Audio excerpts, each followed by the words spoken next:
Hello, I am going to be showing you the second part of how to make a plastic bag out of plastic bags. We're going to start with the bottom, which I do it as just a big circle. If you end up wanting to do it a different way, that's fine. That's just how I do it, so it's how I'm going to teach it. The biggest concept to know here with crocheting a circle is that you have to increase it evenly. Now, the stitch I use, which is a single stitch, I found that from what I've been taught and what I've found by experimenting, the best way to do it is to start with 6 stitches, and you end up having 6 repeats each row. And how should I phrase this? I've done this video so many times that I can never remember what I want to say. So, like, the first row, there are 6 repeats of 1 stitch. In the second row, there are 6 repeats of 2 stitches. In the third row, there are 6 repeats of 3 stitches. And you will do an increase for each repeat. And then each repeat will have the number of stitches as the row it's on. So the first row, right here, is going to have 6 repeats of 1 stitch. But there's no increases on that because it's the first one. The second row will have 6 repeats of 2 stitches, which means each stitch is going to be an increase. So you're crocheting 2 into the 1 stitch there was before. Woo! The third row is going to be 6 repeats of 3 stitches. You will increase once into 1 stitch and then crochet once into the next stitch and then repeat. The fourth row is going to be 6 repeats of 4 stitches. So you will crochet 2 into the first stitch and then 1 into the next 2 stitches so that your 3 stitches turn into 4. This will probably make a little bit more sense once I get going. I know teaching you how to crochet, starting at circles, is probably a bit of an odd spot, but that's how the bags start. So that's how I'm teaching it. Hey. Let's actually begin crocheting and hope my phone doesn't decide to revolt on me again. Where's the end of the yarn? This has been my day. Week. It hasn't been your day, week, month, da da da da. Okay. So we start with the end of the plarn. We are going to make a little loop on our fingers. We are not going to tie this off, so that we can tighten it as we go, which will make more sense as we go along. So first, we're going to take the crochet hook, my nice big fat one, because I'm teaching with the big crochet hook and the thicker yarn. Plarn, whatever. So we will put the hook through the loop. We will wrap the body of the yarn, which is the part connecting to the ball. The big round, this ball. This kind of ball. Sorry, too much time on the internet. Alright, and pull it back around. And you still have to keep a good hold on the loop and the tail, because they'll want to come undone if you're not holding them at this point. So after you've pulled that first loop through the beginning circle, you'll come back over the top of the, wrap around again, and pull through. Now the loop is pretty secure and it's not going to come undone. Alright, and we're going to chain 1 stitch to get height, because you're basically going to be starting each stitch at the top of it. Which again will make more sense as we get going. But first we're going to chain 1, which is basically just pulling the yarn through the loop just to add length to it. And that is 1 chain. Because see, there's like these, basically the stitches are these little V's. That's why it's called a chain, because there are just these loops connected to each other. Alright, now the stitch I use for my bags is, I believe it's called a single stitch. I like to use that because it's nice and sturdy and not too floppy. Right. Okay, so remember, 6. Yes, 6 stitches. Okay. I'm trying to remember, because I know a lot of times I end up using this starting loop, this here, as the first stitch, but then as I on the first row, but as I crochet, I ended up ignoring it. Mileage may vary. Decide what works for you. Alright, so to begin the actual crocheting, I will first put this hook through the loop again, pull back through like I was doing before, and then pull through. Both loops at once. Alright, that's probably a little bit too fast there, so put the hook through the starting loop, catch the yarn on the other side. Gotta remember to watch it on the camera so I can make sure that I'm making this make sense for anybody watching. So I got your 2 stitches here. But okay, so you see how I said you'd beginning your stitch at the top? So yeah, here's the top of the stitch where you start, and here is the bottom of it. Which is why the crocheting ends up actually being kind of sideways as you work on it, so that you can keep it even. Alright, so now that we've pulled that loop through the circle, we're going to bring the yarn back up around from behind, catch it in the hook, and bring it through both stitches. And that is a single crochet stitch. Ooh, we got, see here, 1, 2, yes, okay, so I'm going to probably do 6. Sometimes I don't pay attention to what I'm doing. And I've got 2, 3 stitches. Alright, so you see this little tail? It's beginning to get to the point where it's going to want to pull in. So we are going to just tighten this up a little bit, because we still want this to be easy to work with. The starting hole. That's why we didn't make it too small. Because it's kind of hard to gauge exactly how big you want it to be. That's why it's a good idea to just kind of let it be a little loosey-goosey and leave the tail open to tighten it up. Doesn't work as well with other regular crochet, but hey, it's perfect for circles. Trying to keep this in focus as well. Trying to crochet slowly. Alright, how many stitches have we got here now? Fortunately, there's only 6 to count, or, total to get to, so we don't have to worry too much about losing count. 1, 2, 3, 4, 5. One more.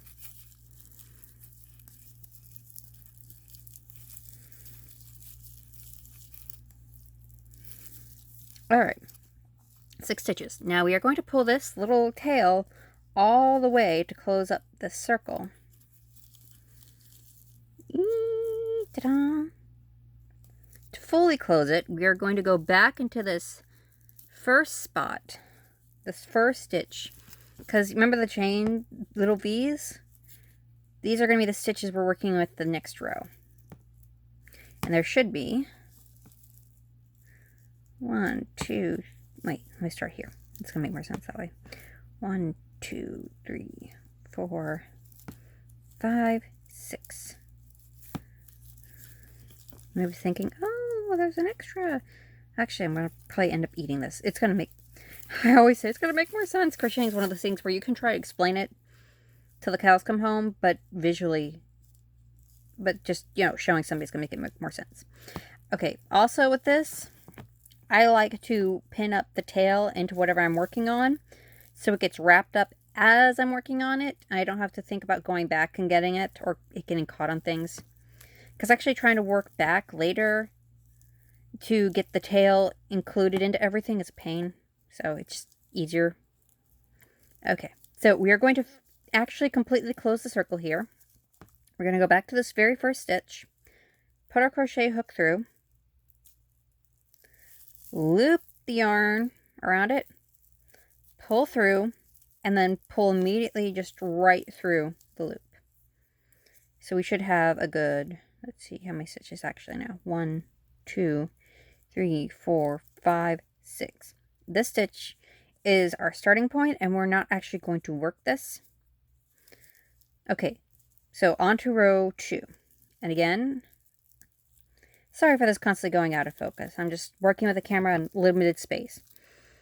Or I'm working with a phone in limited space. Alright, we are going to put the tail in between the yarn and the stitch that loop that we're going to chain into, just to help wrap it up. We're going to chain 1 to give us some height. And now we're actually going to turn it, and we're going to work this way. All right, so we're going to start not in this stitch. That was like our starting point. We're going to go into this stitch. We're going to go through. With a lot of other crochet, sometimes you'll just be going through one side or the other, but because we want these backs to be sturdy, we're going through to help distribute the weight more evenly.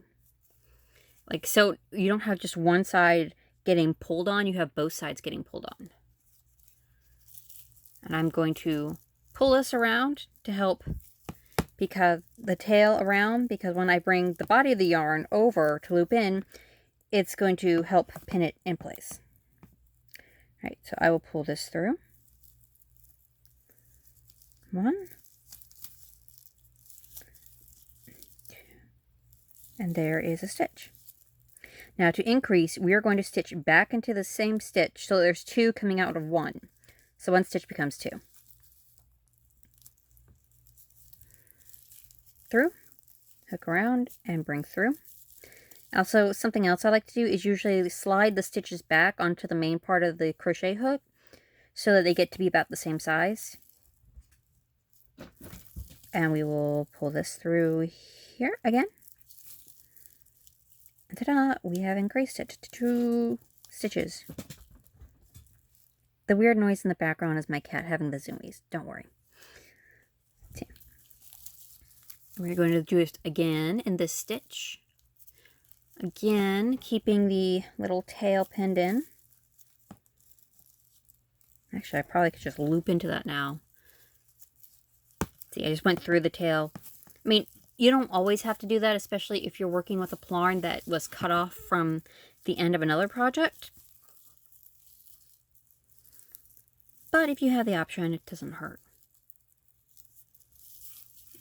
All right, and from 2 stitches, I now have 4. First row, second row. Sorry, just moving the plarn around. I'm going to keep going because if I take too long, my phone is probably going to fuss at me. And it's just the same thing over and over.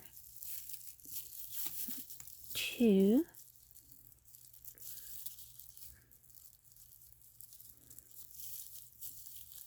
1.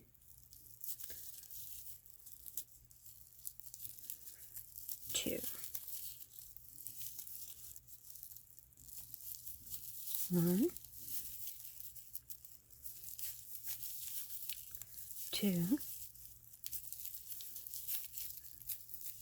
1. 2. Okay, this is about where I'm going to count my stitches to make sure. Because it looks like I'm about all the way around. I just want to make sure I got all my stitches right. So we got 1, 2. And next row we got 3 and 4. Oops. We got. Okay, let me start over. All right, 1, 2, 3, and 4.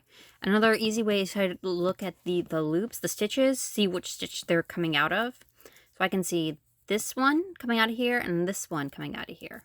So that's 4, 5, 6. Because, you know, the stitches being all doubled up like this, it's a little hard to tell. 7, 8, 9, 10, 11, 12.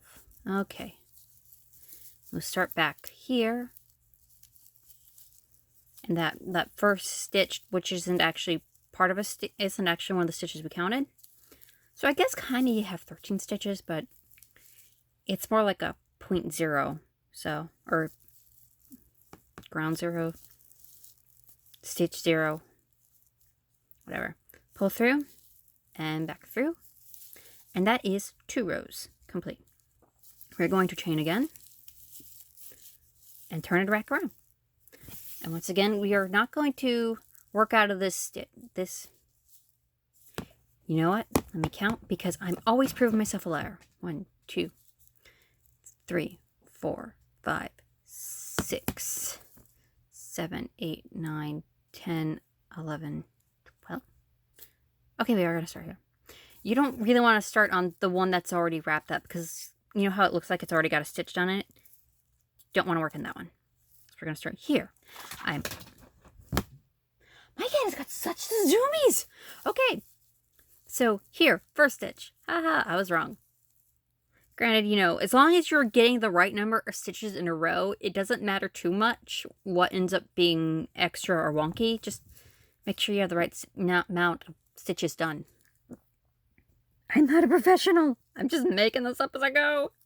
Okay, so we're going to increase into the first stitch. So we get 1, 2. And then in the third stitch, we're just going to crochet a single stitch. 1. So from 2, we have 3. So we now have 1, 2, 3 stitches. And then we will repeat. Increase, stitch 1 and 2, and then 3. So it's basically 1, 2, 3, 1, 2, 3. And that will continue on around. And when you get to 4, the fourth row, it will be 1, 2, 3, 4. 1, 2, 3, 4. Let's see. 1, 2, 3. 1, 2, 3. And this is going to continue on around until you get, and you're going to keep going back and forth with the repeats increasing in stitches, or you know, going from 4 stitches in a repeat to 5 stitches in a repeat to 6 stitches, etc., etc., until you get it about as wide as you want it to be. For my bags, I usually go to be about 11 inches in diameter on the bottom. They're based basically off of regular cheap one-use shopping bag. Oh, I'm sorry, cat. Shopping bags. And it's usually with this thickness of plarn and this big 11.5 millimeter size P hook. That's about 9 rows. But going by inches is probably better because, you know, your gauge might be a little tighter or looser. You might be using slightly thinner plarn or a different size hook. So just figure out about how wide you want your bag bottoms to be and then base it off of that. Plus, once you make them and then you start working up the body, it's going to curve some, and the functional bottom's actually going to be a little bit bigger. Because, alright, so this little rim here is about where the bottom is. I'm going to have to do so many repeats to try and figure out how I did that, because I'm always changing how I do this. But, you know, it kind of slouches out past the bottom. It doesn't like to stick straight up. Sorry, I can't zoom this thing out any more than it is. Actually. But yeah, see, it kind of slouches past. So, alright. I could show you more video of this, but it's just going to be me crocheting it over and over and over and over and over and over and over. And my phone is going to fuss. So I'm going to cut this off here. Hopefully I will have this bottom done soon and I can get on to the next part of the tutorial. Happy crocheting. Have fun. See you soon.